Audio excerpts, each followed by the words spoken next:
Hey guys, what's going on? It's JK here, and welcome back to another episode of the Lille career mode. We have been kind of MIA with this series a little bit, but we're back today with another episode. So, recapping, so we are third in the league with a game in hand, which could put us level on top with the leaders PSG. We are currently in the quarters against Frankfurt in the Europa League.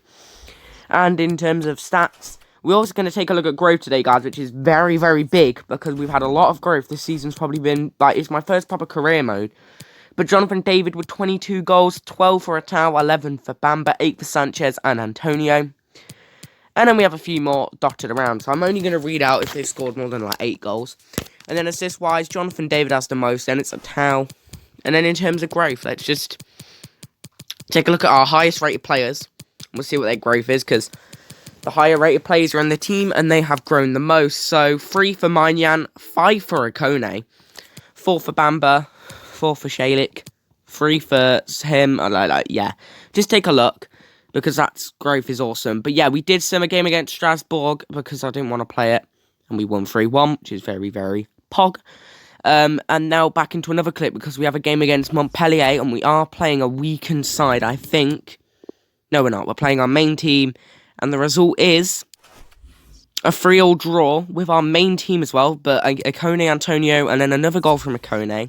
And that gets us the draw. And then we now have our game against Frankfurt. And the first half wasn't very eventful. We had 6 shots for on target and 47% possession. And yet, we didn't score a goal. They didn't even have a shot on target. But into the second half, good win from Shalik. And look at this. This is like Arsenal and Barcelona tiki-taka football in your opponent's half. And that is a wonderful goal from Jonathan Akone. Scored 2 goals in the last game. He's on pretty decent form. If we did play the episode on player objectives, which I am thinking of doing maybe for a series coming up, then, maybe. And Camavinga now winning the ball into Shalik and into Antonio, who lays it off for Sanchez, who plays it in behind for Bamba now, who has a lot of space. He's one-on-one with the keeper, and he sweats it across for Jonathan Akone, who makes no mistake in putting us 2-0 up. And I really wanted to, batter Frankfurt here, because I didn't want to play the second leg, because semi-finals coming up soon. I want to get Season 1 finished so I don't get bored. So, we're just playing through at the minute. And, not much emotion shown, but it's a good ball through from Sanchez there. Jonathan David, 2 heavy touches, and what a shot. Mate, this guy must have 99 shot power at this rate, because that is one of the most powerful shots I've seen from a career mode player in a while. And you got to think he's 83, 84 rated, and he's doing shit like that. That is amazing from Jonathan David. One of my favourite players I've used. I liked him last year as well. I just never got to use him in any career modes. But yeah, with the score at 3-0, we decide we're going to jump to the result here. And it ends as the 3-0 win. 9 shots, 3 chances. They still only had 1 shot in that whole game. So we did really well. And we have to go for a change side for the next game, which is the game in between the 2 games against Frankfurt. And let me just show you the result, which should be coming up soon. Oh, no, actually, because I think we just calendar sim it. Yeah, so we simmed to the Frankfurt game, and with a weakened side, we beat bottom place Saint-Etienne 2-0, which is very, very tasty. And Jonathan David wanted to play that game, but he was too tired, so we're going to tell him that he can play this game, which is obviously amazing. But if your players aren't fully fit, there is a heightened risk of injury, but if you're simulating the game, it shouldn't really matter. But if you're actually playing the game, you want fit players. I just wanted to try and get fit players there, and we've got 109 million profit on this series, and I've got no clue how. But yeah, guys, if I'm going to tell you now, in the summer, we're looking to assign a new centre-back, a bigger centre-back, because my full-backs I'm happy with. I'm happy with my midfield if it grows a little bit more. My attack is obviously insane, and it's just really that one. I need one more centre-back. Gvardiol isn't growing amazingly. Even Quaresma's kind of catching up to him in growth. He's only 2 ratings below him.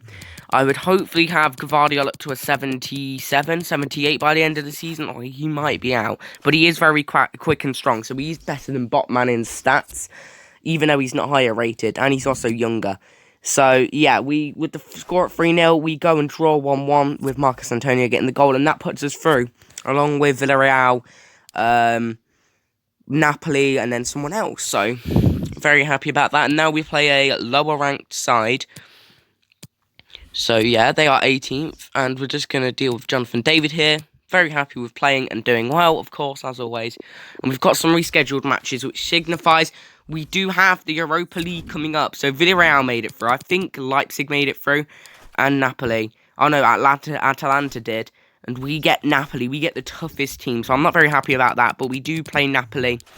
But the games until that Napoli game are teams that are towards the bottom end of, the season. So we sim past both of them, picking up a win against Lens, I think they're called, and then against Stade Bordeaux, who are not a newly promoted team, but they've only been in the league for 2 years. It is a 1-1 draw, which isn't great for our title challenge. So we do have about 27 million in the bank. I am looking to sign a new centre-back with that, maybe a new midfielder, but I'm not really interested in signing a new midfielder because our midfielders might not be high-rated, but they're very young, and I want to do 3 seasons. This season's more of a starting growth season. Next season, we should have our attack up to a ridiculous level. Our midfield should be starting to grow, and then the season after that is where we're going to be hoping to win some silverware, so if we have to chop a few heads on the chopping block, then we will. But yeah, currently 3rd in the league, behind PSG by 2 points, so we need them to slip up if we're going to win the league and title. Next year, I want to win the league and title. The year after that, the Champions League. But if we win the Champions League next year, I'm still not going to stop until we beat PSG to the title.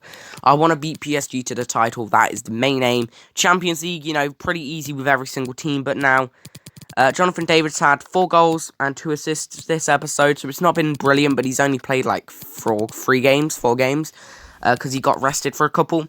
So again, ridiculous numbers. Akone's had a brilliant episode as well. If I had to choose a player that's been the best, it would be him. We get an offer for Carnesis, almost £1 million, and we decide to accept it, because he's not worth anything to us. So thank you guys for watching this episode. I'll see you guys next time for the semi-finals against Napoli. Go check out my other channels, Jake Plays Minecraft and Velocity Motorsport. Peace.